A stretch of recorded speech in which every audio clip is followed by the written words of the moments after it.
అందరికీ praise lord. మీరందరూ బాగున్నారని నేను నమ్ముతున్నాను. మరి ఈరోజు గుడ్ ఫ్రైడే, శుభ శుక్రవారం మనం సెలబ్రేట్ చేసుకుంటున్నాము.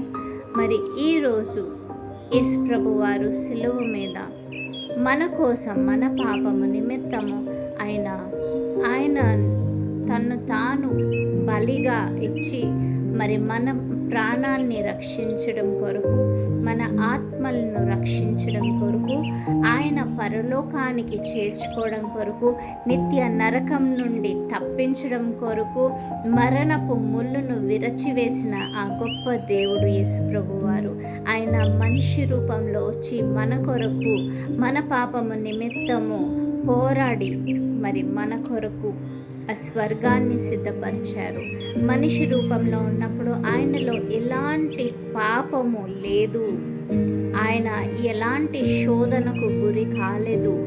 ఆయన దేవుని నిబంధనను బట్టి, దేవుని ప్రణాళికను బట్టి ఆయన ఈ లోకంలో ఒక మానవాళి రూపములో జీవించి, అలాగే దైవత్వాన్ని ఆయన కొరకు వినియోగించుకోకుండా ఆయన జీవించారు. ఆయన ఎంతో మందిని బాగు చేశారు, స్వస్థపరిచారు.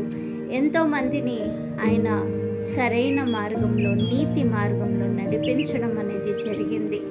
ఆయన మనందరినీ అదృష్టత్వం నుండి తప్పించి, పాపము నుండి తప్పించి, శాపము నుండి తప్పించి, ఆయన మనల్ని మరలా మన తండ్రి దేవునితో ఆ సంబంధాన్ని, ఆ సహవాసాన్ని మరలా ఆయన చేర్చారు. ఆమెన్, హల్లెలూయా. కాబట్టి ఈరోజు మనము ఆ యేసయ్య మీద మన పూర్ణ విశ్వాసమును, పూర్ణ నమ్మకమును ఉంచుదాము. కేవలం ఆయనే సత్యము, జీవము, మార్గము అయి ఉన్నారు.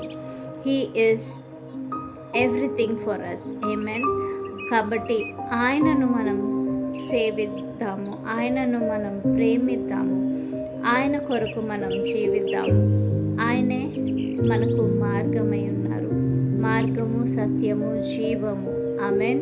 కాబట్టి అందరికీ మీరందరూ ఈరోజు సంతోషంగా ఉండాలని నేను కోరుతూ, దేవుడు చేసిన మేలులు ఎప్పటికీ మర్చిపోకుండా ఆయనకి కృతజ్ఞతాస్తుతులు చెల్లిస్తూ మన జీవితం అంతా మనం ఆయన కొరకు జీవిద్దాం. అందరికీ ప్రైజ్ లార్డ్.